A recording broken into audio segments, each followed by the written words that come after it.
Hey, good evening, everybody, and happy Sunday night to everyone out there from Unlock the Middle. Listen, my name is Dean Packard. I'm the principal of Charlton Middle School in Charlton, Massachusetts. Alongside of me, I have my two good friends. Not only have two, I have more than two, but I got Principal Chris Starcheski and Principal Josh Tovar. Every Sunday night, we have an opportunity to scamper across the country to find unbelievable talent, both inside and outside of the classroom, that impacts education. Tonight, we're streaming live on Facebook, YouTube, and Twitter. So please let us know who you are, where you're watching, and feel free to chime in at any time. Gentlemen, I'm always excited about Sunday nights. Sunday nights are really great for me. There's no doubt. It makes me a better leader. So first and foremost, great to see all of you. Chris, how are you?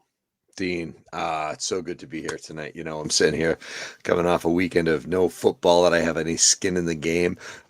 Just watched Tom Brady take a loss this evening. I was actually rooting for the Bucks, but you know what? It's a good thing. We had a great weekend with the family, good time to opportunity to relax and recharge, a shade, and get geared up for Monday morning. Doing really well. Thanks for introducing us tonight, my friend. Josh, how are you tonight? Everything good here in the Lone Star State. Everybody, hello. Josh Tovar, proud principal of Memorial Pathway Academy here. Also, checking out the scores on the game. And you know what? I might not be a Bucks or Pat fan, but you know what? I respect the GOAT. You know, over here in Texas, there's a lot of people shooting at the GOAT. 6th-round draft pick, 44 years old, with all those rings. You got to respect the hard work and dedication. You know what? That's what we tell our students.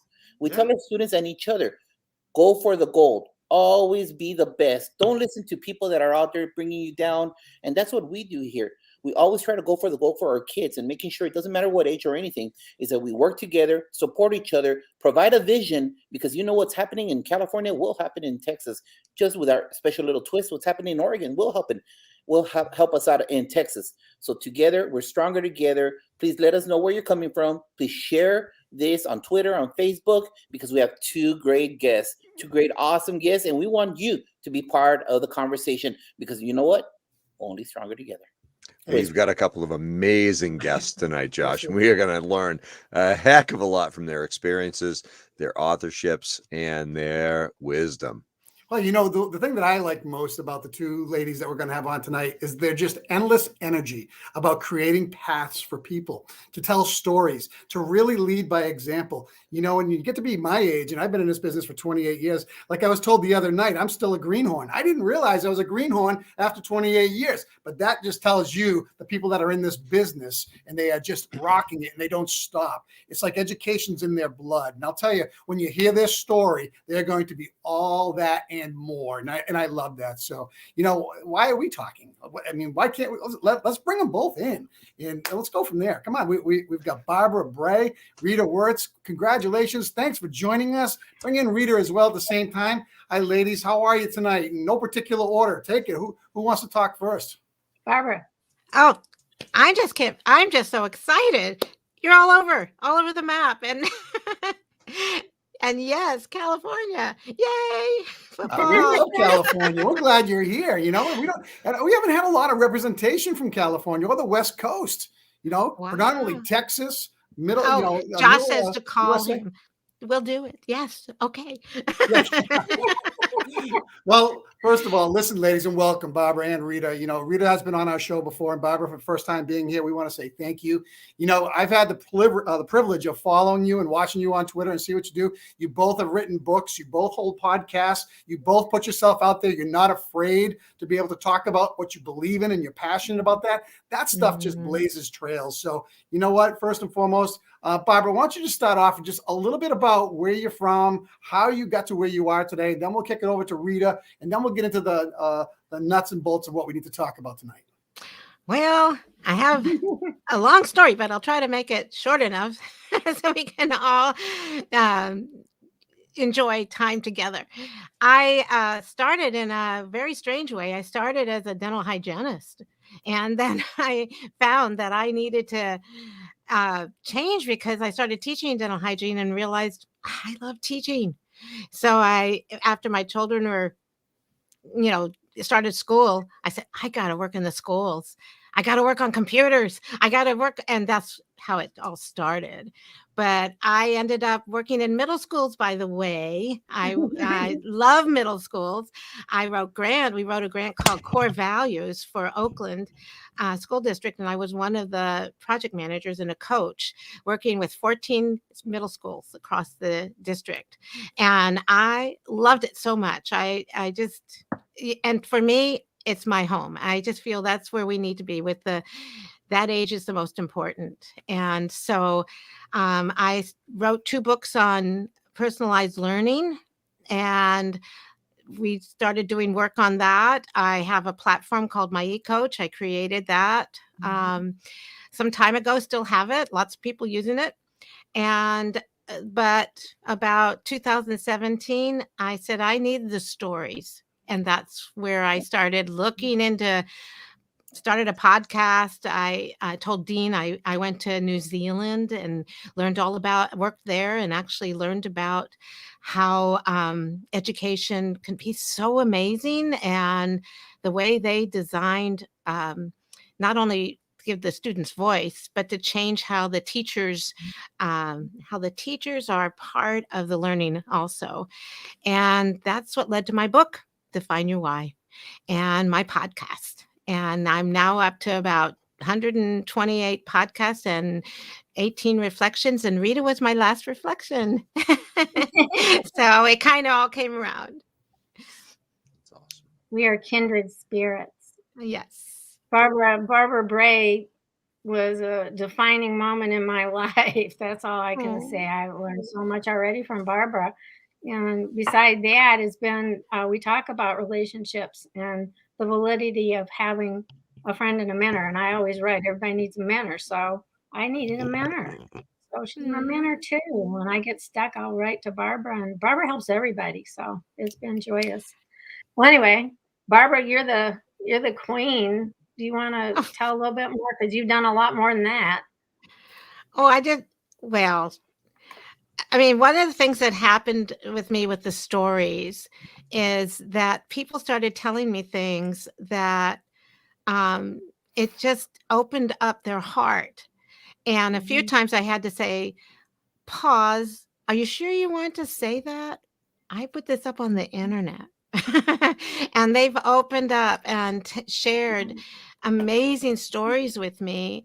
And what I'm doing now is everyone who's on my show is helping me create a blog post. Rita does it all, though. I mean, she's amazing. I had Rita help me design the post so we can help actually show off and share their story, because I found the stories are what's kept me alive. It kept me going. And when they actually are able to share and promote, because teachers don't believe in themselves enough. And I found that if I could get them to really show off and share and put up pictures, and even pictures of their families, and share how, the things that make a difference in their lives, and also how they've impacted others. It kind of validates them. And that's Rita does that too. And that's why I just enjoy my conversation. Rita and I do a lot of talking, by the way.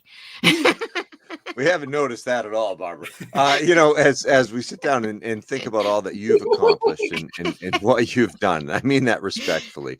Thanks for sharing a little bit, to us and those who are listening in.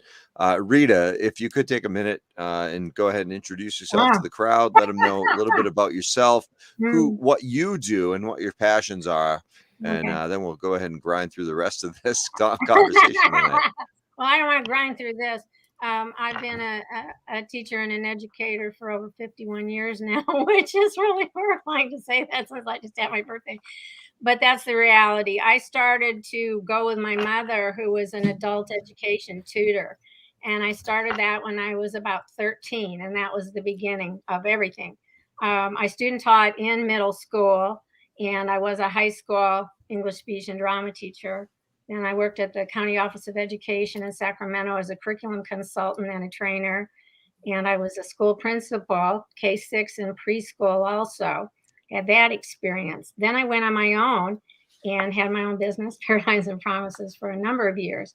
And with that, I did keynotes all over the country and some international work. And besides the keynotes, I worked for seminar companies, and I flip-flopped with my own work. So on Monday night, I would teach university. I taught almost all teacher credential courses and also leadership courses. So I do that Monday night and be on the airplane Tuesday. And then I flipped. 1 week would be seminar companies. The next week would be my private work, where I do a keynote for the whole district and then go in every single classroom in the district and teach with those teachers. So in house calls, I worked with about 600 classrooms, not counting teachers. I worked with thousands of parents and teachers. I've keynoted just about everywhere. I've written many, many books. Most of them are out of print now, but I do have 3 up on Amazon, my memoir, Stories from a Teacher's Heart, and 2 reading books. Where I am now, and I think it's the same with Barbara, we are very humble because we don't have to prove anything to anybody. We're here because we want to be here. And Barbara and I'm going to speak for you because we talk so much. We believe that we are at a defining moment in the history of public schools in America. I've been fortunate to take on some very challenging topics for BAM Internet Radio. I've got 162 blogs up there now and several mini podcasts that we're working on. And I take on the topics that people don't want to talk about. And the reason that I do that is because I can. If Barbara and I don't stand out and speak our truth right now, we know that teachers are under tremendous stress and pressure. And so I'm going to take that as a segue back to Barbara, because I have been writing and living purpose, drive, and passion for many years. But the reality where I am now is we had to take another look at what we're going to do, not about saving anybody or saving public schools, but about taking this opportunity for challenging times, extraordinary opportunities, and let's take a look at what else we can do. So I'm going to turn it back to Barbara because everything starts with purpose. You want me to start around purpose and Well, talk about it? let's throw it to Josh for a second, because I Yeah. heard Josh doing that lead-in part of that. So, Josh. Okay. Well, I'm just like really soaked in, and I'm not short on words right now, and I'm just awed by all the experience that you all bring to the table. Us as just like Dean was told, and I'm an old guy also, but apparently I'm still in my diapers compared to Mr. Silverman. That's what we were told last week, is that we're close to 30 years in the profession, and Mr. Silverman told us that we're still in our diapers. But yeah, that was an interesting conversation, and I value what you're bringing to the table right now, especially during this pandemic. And I would like to ask Barbara, what do you feel that through your experiences, your connections with all educators, administrators, instructional aides, parents, when you have all these conversations with your podcast and years of experience, and through this pandemic, what are you observing right now, absorbing, that would help an educator in the classroom, a parent, an administrator? What would bring them? What is meaning right now to their lives? Mm-hmm. Besides, not only, because I always say this, Mhm. we're not in the science business, we're not in the history business, we're not in the English business, we're in the people business. People business. And so, Mhm. what is your experience? What can you bring to the educators out in Atlanta, in Sacramento, in Honolulu? What can you share with them right now during this time? Well, one of the problems that many people have been telling me is that time is a problem. Right. Everything is being crushed in, or they're trying to fit in way too much when we need to take some time to really connect and build the relationships back. Take some time to really hear and listen to what the stories are about what's been happening to teachers, to parents, to the kids, to the administrators, to everybody. And so I was really lucky to work with a group called 6 Seconds and Narrative 4 to learn about stories. I needed to understand how stories, if you really can listen, you can hear the heart. You can really understand what someone's going through, because the trauma that especially middle-aged kids are going through, Yes. this is a real tough time for them anyway, but they couldn't see their friends. They were isolated. Yeah. Now they're talking about learning loss, and these poor kids, everybody has learning loss. Why can't we just figure out where they are and what we can do for them. Rita, Great. some reflection off of that? Well, Barbara and I have talked about this, so hours about it. Barbara and I are not big on the idea of learning loss to begin with, because Yeah. I'm sorry, what did they lose? What are they catching up to right now? So I've been looking at the work that Paul had done on Teach Like a Pirate, and a lot of thinking has gone into this. So what I've been writing is that we need to completely switch gears right now and go to school within a school and start sharing kids. And well, of course, we need to get rid of the testing. It's useless right now. Standardized testing has no meaning at all. So Mhm. that needs to go. I would also be getting rid of the external evaluation. I wouldn't be doing evaluation at all right now. I'd have teachers be evaluating themselves based on the work that they're attempting. We're in a time that can go in any direction. And so I go with Barbara. Where we have to be is to get rid of that idea that everybody's so far behind they'll never catch up. And I understand what's behind this, but the reality is we're all in the same place. And we've always, as teachers, had and principals. I love being a principal, but I spent more time probably in kids' homes than I did ever in the office. I was all over, getting them clothes and food, bringing in social work interns. I worked with very needy kids. But that's the bottom line, is we're going to do what we have to do. We're going to get through this. We're getting through this. But this idea of catching everybody up and looking at what they did last year, this is just killing teachers right now. We've got to unload the plate. And I'll be getting rid of any extra staff meetings, any extra paperwork, anything extra I could get rid of. I definitely would. So I'm right there. Barbara and I are in like mind on this. We need to look at giftedness right now. All the children as gifted scholars in waiting, and really redo what we're doing. This is our time to do it. If not now, when? It's now. I'm glad you said that. Yeah. Oh, Chris, if I could, I'm just thinking for one thing. I see right now, not as a time of learning loss, but a great time of opportunity to change, to innovate, to meet kids where they are, to change what you thought you once knew and now shift it, and to do something to really build momentum. Think about the power in that, but I also know there's a lot of people scared to do that because they're very good at what they know. We talk about in the classroom. I mean, I said this a million times. Our teachers are our lifeblood. They do an amazing job, and they never get the credit that they deserve. But you've got to give them the okay to be able to let go and redefine and really take advantage of this opportunity. So that being said, shift gears for a second and let's talk about respect, because that's your one word. Barbara has purpose. Rita has respect. So as administrators, we try to define what respect looks like. Respect for yourself, respect for others, respect for the learning environment that we have, just in total. So let me kick it back to you, Rita, and just give a little background on that.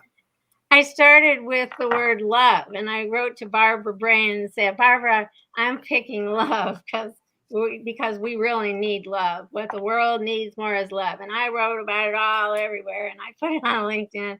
And afterward, I talked to Barbara again. I go, I got the wrong word.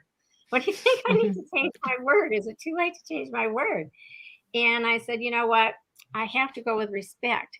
It's not just about me, but it's about respect for everybody. I worked very closely in California. I was actually a principal in California. I'm California transplanted to Oregon after I'd lost my husband.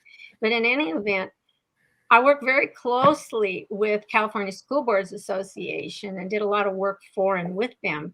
And it wasn't like this then. We all went to school board meetings. We all encouraged teachers to go to school board meetings. And there was none of this screaming at one another and yelling and all this crazy stuff going on.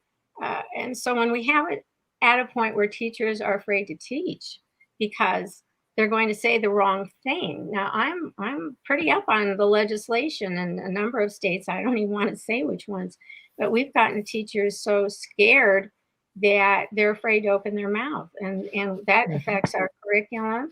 It affects our teaching strategies, affects everything. So everything is about respect right now.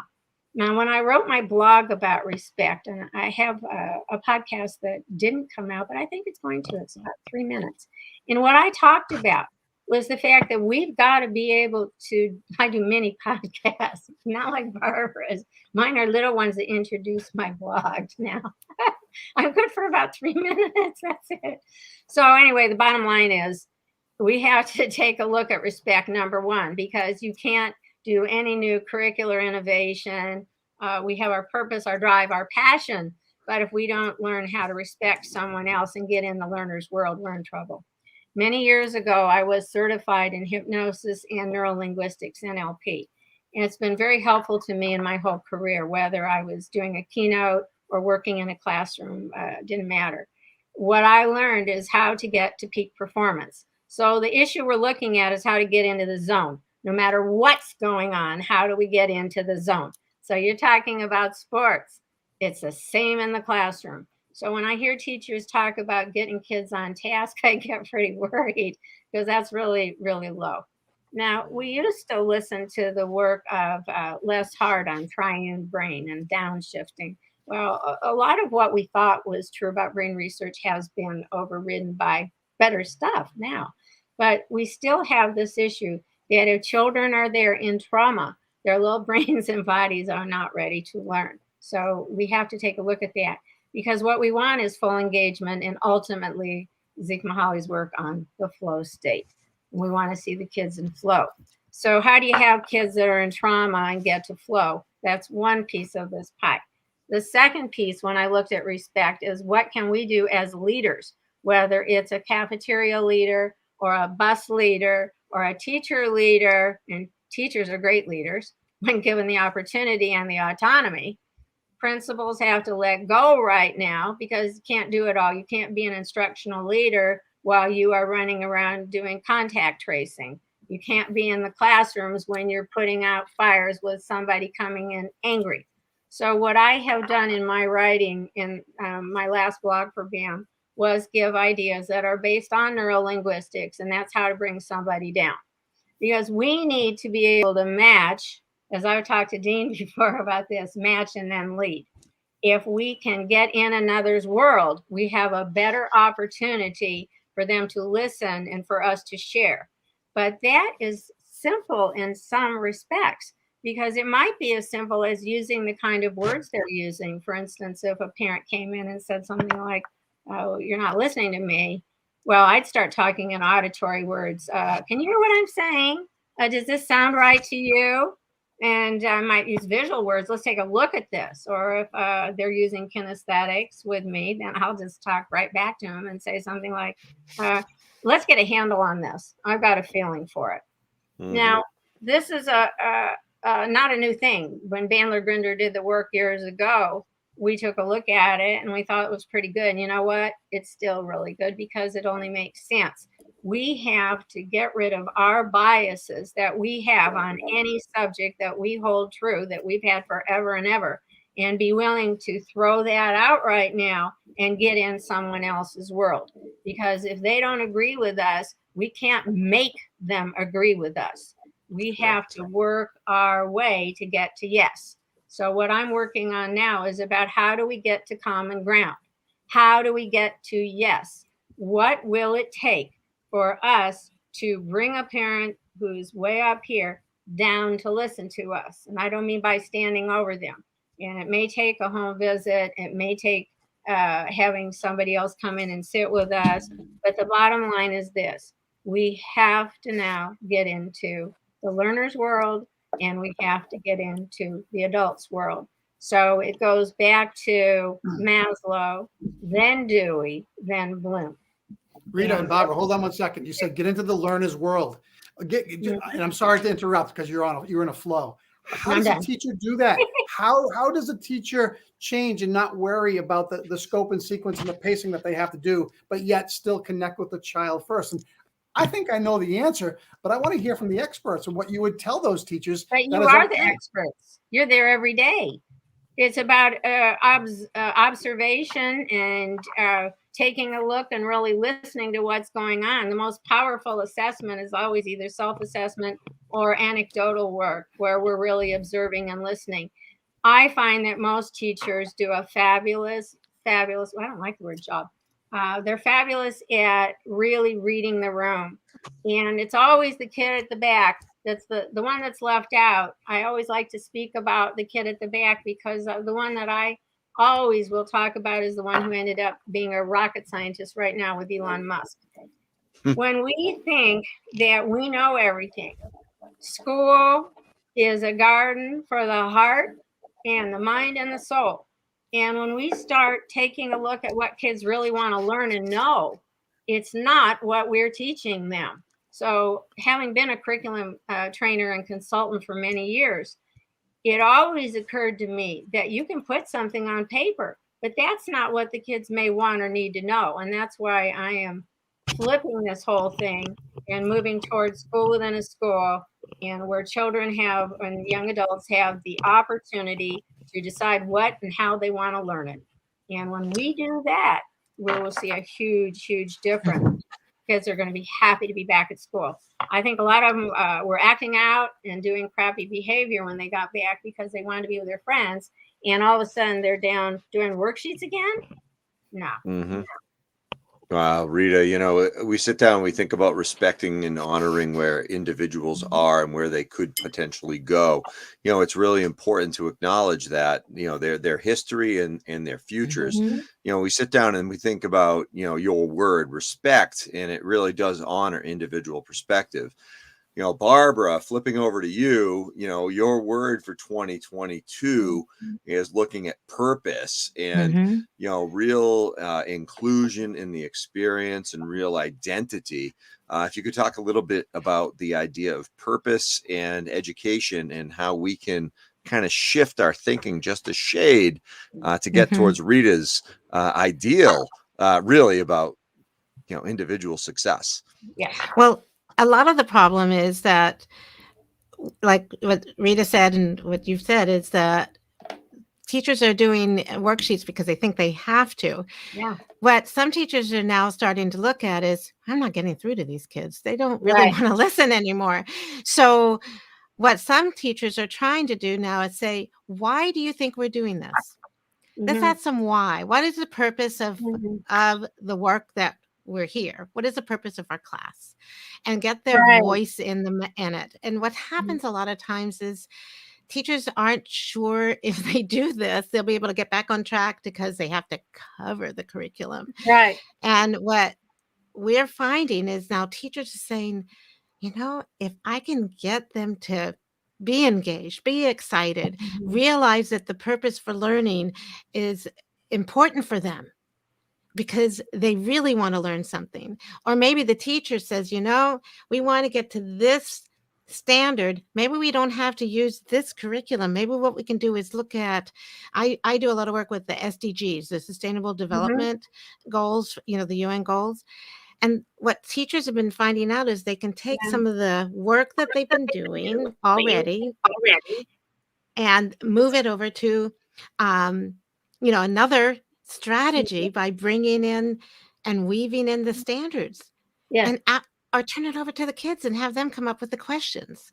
Well, we're looking at kids need to be really running the classrooms now, so to speak. Kids have to Well, be the ones leading the classrooms with the teacher on the side guiding. My that opinion. sounds great, but I've been doing personalized learning for years, and I have to tell you, teachers get really. I know. Do you like the word freaked out? I mean, they really get scared that you're saying that I'm not supposed to be. I'm the one in charge. I'm the one held accountable, and that's the issue: is how do we make it so the kids feel are responsible for the learning, not. And that Alan November said that who's responsible for the learning, who owns the learning, and the problem is teachers right now have been the ones held Right. responsible, and then the principals on top of that Right. are responsible for the scores, the tests, and everything. And so, if we can kind of flip it, like you were saying, Rita, Right.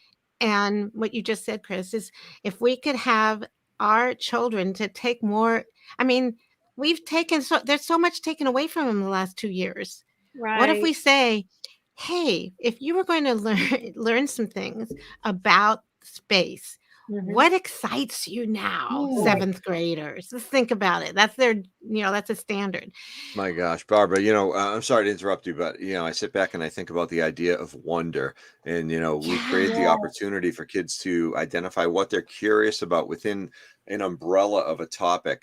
If we let them ask the questions, let them research the answer to the questions that they have, and then ultimately present that to the class, that's learning. As long as we create the the bumper lanes on the bowling alley, make sure they don't go into the gutter of the topic, and they stay focused, we'll be in really good shape. We have to instill inquisitiveness. We have to instill curiosity. We have to embrace their individual excitement about learning, other than saying, you got to learn this because it's going to be on the test in May. Yeah. But it's okay to be a coach. Teachers can be a coach. They coach can and be a coach. You're coaching those kids. You're not directly instructing them. You're coaching them. And then they become a facilitator to the learning. When you get that paradigm shift starts to happen.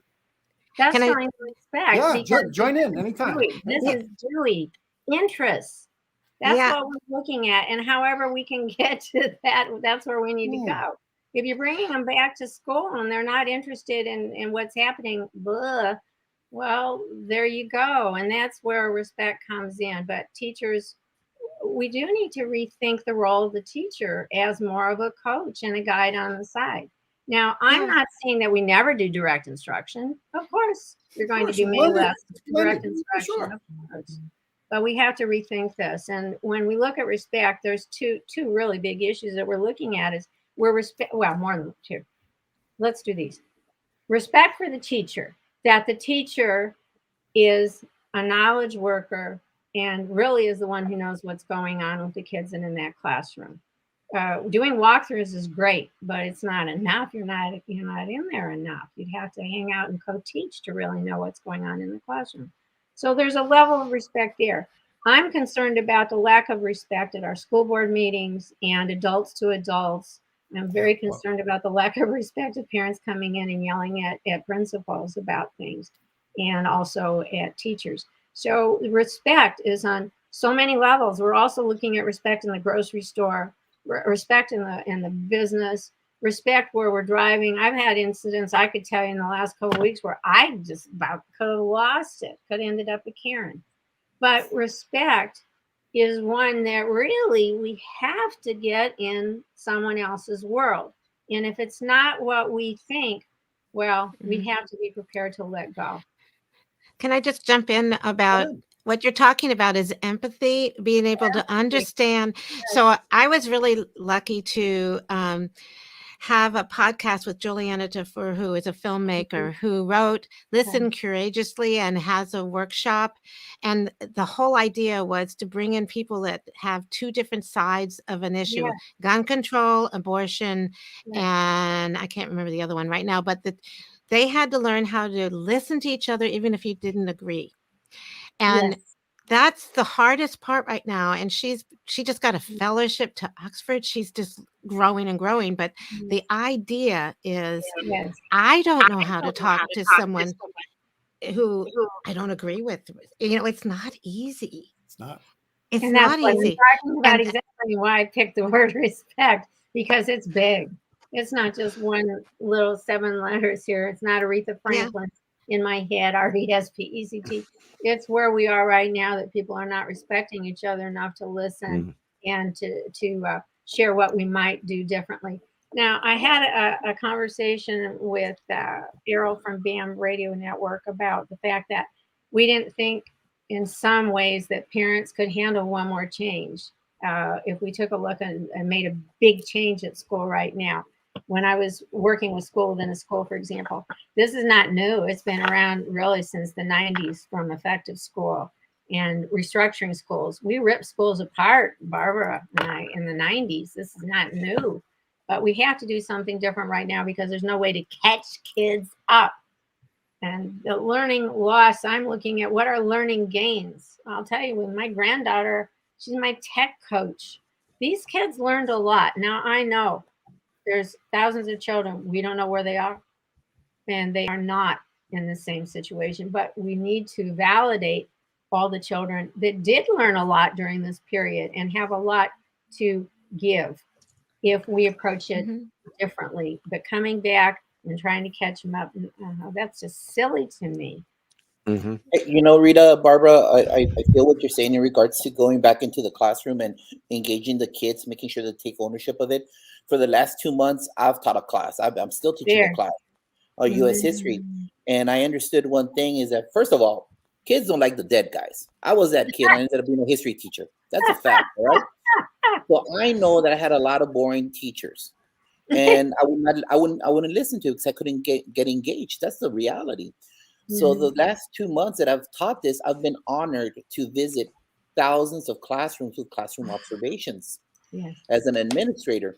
And I've taught and I've seen from them all of this knowledge. So everything that I do from the beginning to the end, I believe in bell-to-bell instruction, full engagement within themselves. I stop them to reflect on the lesson. At the end, we do a close to make sure that they understood what we covered the last from the beginning of our session, and making sure that at the beginning of the next class we pick up where we left off, making a wave of knowledge to make sure that they learn it.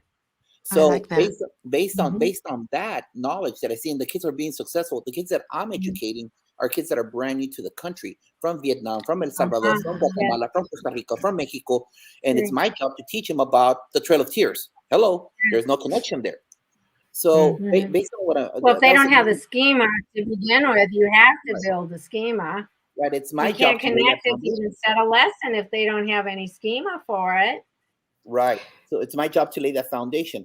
And not a lot of people have had that honor of me going into classroom to classroom to classroom, because people stay in their silos sometimes. And with COVID, they're in deeper silos right now.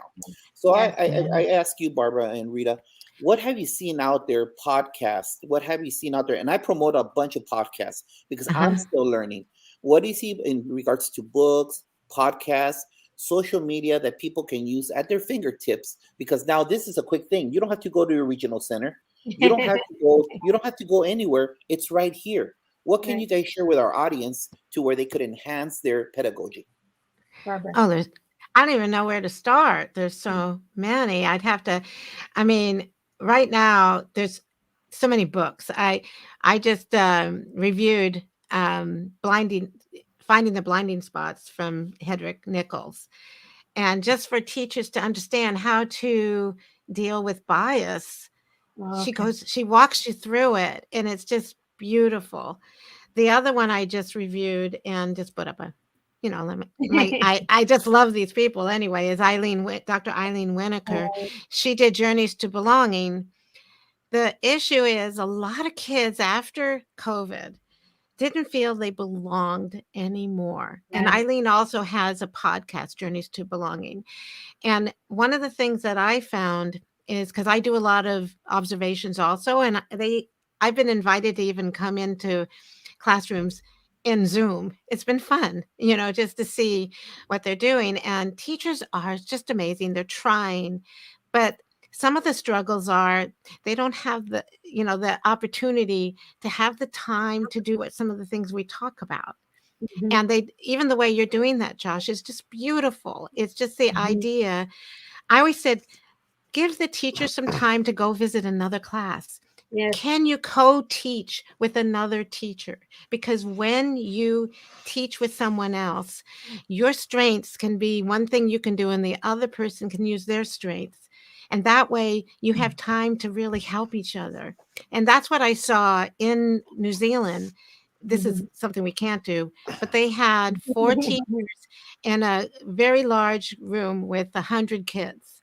And they had multiple areas where they could take kids, and they could work alone, or they could work. And the power of working together with another adult in the classroom is so powerful. Now, you can do that in Zoom. There's if you, or in Meet, Google Meets, if there's a way you can think out of the box just a little bit. You're blowing up traditional education, though. What are you talking about, Barbara? I've been wanting to blow it up for so long. So we've been blowing it up together. Barbara and I believe in co-teaching. Both of us do. And but it's I've beautiful. been co-teaching. Well, Barbara is going to get involved too now with somebody. I've been co-teaching for way over a year with Aziz Subai, the director of Everyone Academy in Morocco. And it's been the most phenomenal experience in a cultural way, and also teaching one another. So I've been pushing co-teaching for years. And the reason is that it works, but it has to be teachers who want to work together. Obviously, if they don't think that they could do it, then you can't push anybody into it. And I also don't believe in buying in. The concept of buying in, I don't believe anybody buys into anything. Now, this is personal. Yep. But for me, unless a teacher sees a need for a change, and they should be picking their own staff development, in my opinion, what they need to learn and what they want to learn, and then how they're going to get it. So again, this may be, but not really. Nothing that Barbara or I have said or seen is earth shaking. It's been done. Schools have been the hub since the 80s and 90s. We've gone through effective schools, restructuring schools, race to the top, and nothing has changed. And the reason it hasn't is because we want to still do everything the same way we did the year before. I want to still teach second grade because I know second grade curriculum. It doesn't work right now. When you've got kids all over the place, you have to all be a reading teacher. Everybody's a reading teacher. And we need to do everything cross-discipline. It has to. So we have to have vertical alignment. We need to have a horizontal alignment with teachers working together. It's the only way right now that I see the change that we need to have happen. Okay, can I just jump in real quick? Yep. What I tell teachers right now is don't worry about changing everything. Take one lesson and start with one and go give it a chance. And I always say, see what you can do to talk less and listen more. Do something where you can have kids have some opportunities. I've seen some teachers, even kindergarten teachers, that have had kids do seminars and teach each other kids. Why can't we do, if they can do it, why can't middle school kids do it? Well, we're talking one day at a time. We just have to try. Yeah. We're not talking about tomorrow. Everything is different. No, what we're but looking at is where could we go, but what can we do right now? Well, see, that's why I said start slow. Start with one lesson, like what Josh was saying with U.S. history, because I taught U.S. history, and looking at just even the Bill of Rights right now. Give them something, and what would you change? I had kids develop their own personal Bill of Rights, just as an idea. What would you write for yourself if you really wanted to have that purpose and that change? What would you do? And it's always having a portfolio, having ways to share you, because they need their own voice. Well, Barbara, project-based learning. Yeah, right. Of course. I mean, that's just a given right off the bat that everything that we're doing right now needs to go somewhere. They've got to see something. I so agree with you. They've got to see something real and meaningful, something that they could get a hold of and find out about that's important to them. Well, in one of the things that I love is passion projects. And in New Zealand, every child, especially, has a 1-year passion project, and they have to find a mentor outside of the teacher. And it could be another student, it could be a parent, it could be an uncle, it could be anyone. And so one example was someone who wanted to do patchwork quilting because her grandmother did it. So her grandmother was her mentor. And at the end of the year, she would present the culture, the background of her grandmother, have a video that she made. It was a whole year project. And then she had the quilt done. Can you imagine? She learned math. She learned speaking and writing. She touched on everything just with that one. Well, she was respected. What she learned was respected. She wasn't just given a test on rote stuff. That's what I want to toss this out there because I'm absolutely enthralled by listening to you guys. And here's the question that I didn't talk about in our pregame. And I'm going to give you each 2 minutes to answer it because we're coming up on a 45-minute mark. Okay. Yeah, here it is. And Barbara, we're going to start with you. Okay. You take a teacher who's been teaching for 10 years or less. Okay. We all continue to grow. Right. Through your years of experiences, both of you, what would you say to these teachers who have 10 years in right now and still need to grow? How would you support their growth of their path of continuous growth? And more importantly, help lead them to where they need to get. Now I'm going to back away. Barbara, Okay. you go first. Okay. First thing, I want to know where they are right now. What are you learning? What is working for you? What is not working for you?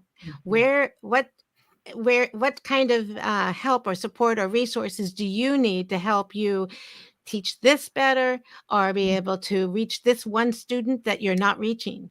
Because the problem is I might come in and say, I don't want to come in with a checklist and say, you got to go through this checklist. You got to do it this way, because I have to say, that's what I've done before as a professional developer. I've changed everything. It's more now. It's like, if we're going to meet the kids where they are, we meet the teachers where they are, because the teachers you might have somebody who's doing, teaching the certain way that they're told to do, but they really, really want to do something else and they just don't know how to do it.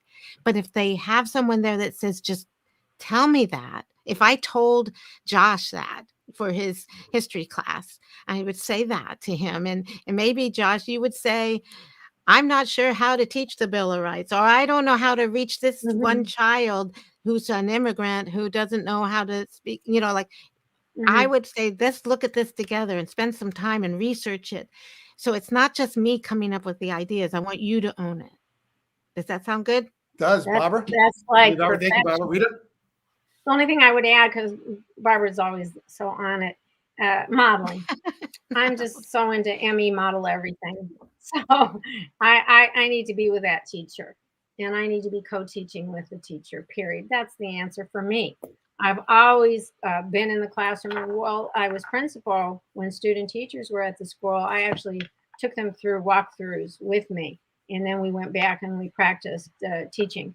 But we were observing, what did you see? What did you think? And let's do it. So for me, it's always about mentors. Principals need mentors. Normally, I like to pair a veteran teacher with a newbie. And then you motivate one up and the other one is lifted up and gets to see. COVID has made it a little more difficult, because normally my answer would be, we have to structure so all the teachers are getting in all the classrooms and seeing what everybody else is doing. And staff meetings, we rotate and it's in a teacher's room. We could do that now on Zoom, where we do a gallery walk through the room and see what they're doing. As an educator, we're all at a point where we could go in and read a room and go in and teach that class. I know all of us can do it. And I know I've done it for years, and I know Barbara has too. So that's my only addition, is the modeling. They have to see it modeled, and we need to be able to do it. If I can't do it as the principal or an external evaluator, which I'm not in favor of, I need to be able to do it myself. I can't just tell somebody what to do if I can't do it myself. So that is a big plus when we do that. Teachers trust us. Also, if teachers can hang out in the principal's office after school and talk about things, or we're in their classroom, again, we're watching COVID. This makes a big difference, because there's no trust if all of a sudden I just go in and I'm also showing a lack of respect if I don't know that class and I'm just going in and I'm just looking at it and saying, well, you didn't do this, or what could you do better? I just believe it's all modeling. Emmy, model everything. Let me tell you something, and I'm thinking back, and correct me if I'm wrong, things I'm taking away. Message of being humble. Yes. Love, stories, giving back, empower, meet Yes. teachers where they are, support, coach, help them become facilitators. Man, this whole session's been packed with everything. Teacher leaders. We're talking about leaders. teacher leaders here. Yeah. And everybody is a leader right now. And we need to have everybody at this table. Barbara and I don't need to be here. We've done it. We know where we are. But the value for us, for others with us, is that because we've done it. Pandemic, I'm not so sure about pandemic. But we've done it. We've been there. We've seen it. But even so, Barbara and I wouldn't tell people what to do unless we've done it ourselves or we're doing it right now. Correct? I got to say one thing. I don't know if I could do what teachers are doing now. I'm not experienced it as a teacher. What COVID has done to everyone. for me, I needed to be able to listen and be there to support them by saying, wow, what you're going through, I don't even know if I could do that. So I want you to know I'm here to listen to you. And that's the thing I feel is that this is really a tough time. Mhm. And I don't know, and I don't mean to say, Rita, this, but I don't know if I could go in and teach a class now for some, because I think the teachers are even having trouble trying to figure out some things themselves. So that's why I feel like I need to give the teacher a little more voice in the process. Yes. I'd love to have the kids have a voice and say, Yes. hey, this isn't working. Can we try something else? I mean, there's a few things that I'm finding that I almost have to say, we gotta sit back a little bit and let go a little bit and really Mhm. and look at the situation before we jump in and say, you know what, the way you have to do it. No, you can't do that. That'd Yeah, turn everybody off. yeah, but even if when you said model, I don't know if I could do it now unless I Well, have, you know what I mean? When it comes to the situation, first yes. thing I would do is really spend some time with the teacher to figure out what's Right. going on. Well, Well, I first think of all, that's I believe you could do it without a problem, Barbara Bray. But second of all, what I do want everybody to know is that you offer a safe spot for people. You Yes. offer a place where people gather and they get to cry the cries and they get to tell what's working and they get to share their successes. And if you did nothing else, that's the most Yeah. beautiful thing. And it could almost get me crying. but Aw. We you have know, to share the love right now that mhm. tired people are still giving their best every single day. Yeah, But the you reason are. that I mentioned modeling is because in my experience, people weren't buying in. Every time we'd make a change, they didn't buy into anything. They just figured this will go away if I wait long enough. But if I was able to go and teach with them and say, let's figure out if we can do this together, it makes a huge Mhm. difference. So We're nobody, talking about the same thing. yeah, we We're are.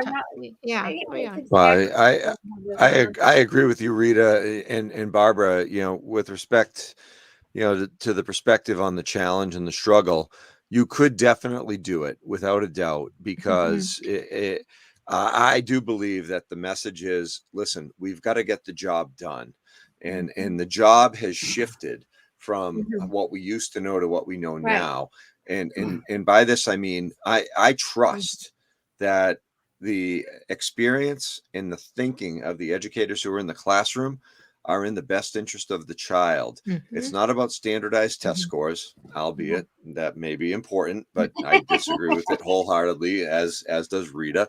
And I've been pretty vocal about that, as Dean could acknowledge. But I do believe that if we trust our educators to Right. go towards the goal that we clearly define, and we set a strong vision and definition of what we hope to achieve, they'll be able to go there. We don't have all the answers. You as consultants and very experienced educators don't have all the answers. But if we trust the process, we can move them with them to that end goal. Sorry, Dean. Remember, Right. we have teaching, administration. We have one of the most influential jobs out there today. Those young eyes look at us to model what we believe in and to sell a product to them that is second to none.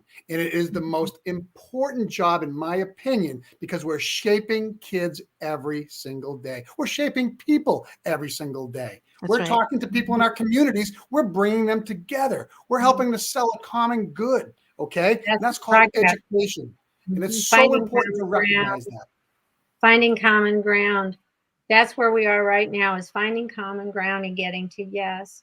And however we can do that, we need to do that. But it all is about our purpose that's driving us to find ways to do that. And again, respecting others.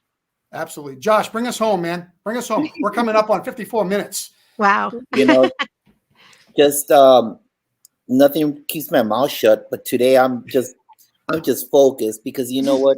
You could tell the love, the passion, the ganas that's being cast out across one side of the country to the other, all around the world. by Barbara and Rita, because I'm just absorbing everything that you're saying. It's so true.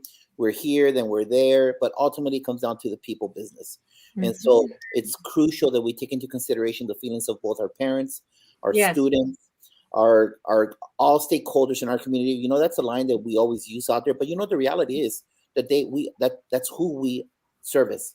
And so for tonight, I think this was a great session for everybody. I think this is one of those things that I'm going to view again when I'm at the gym, because I think I need to capture everything that you said, Barbara, Rita, everything that you said, to make sure that it makes me a better professional.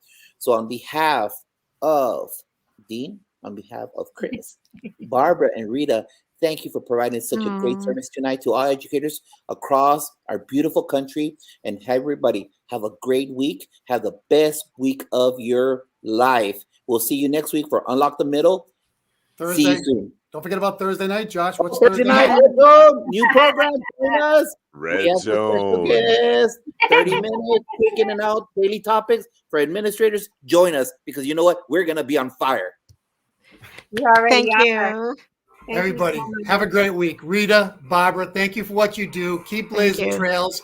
Everybody out there, have a wonderful week. We appreciate all of you. Keep making a difference for those kids. Thank you.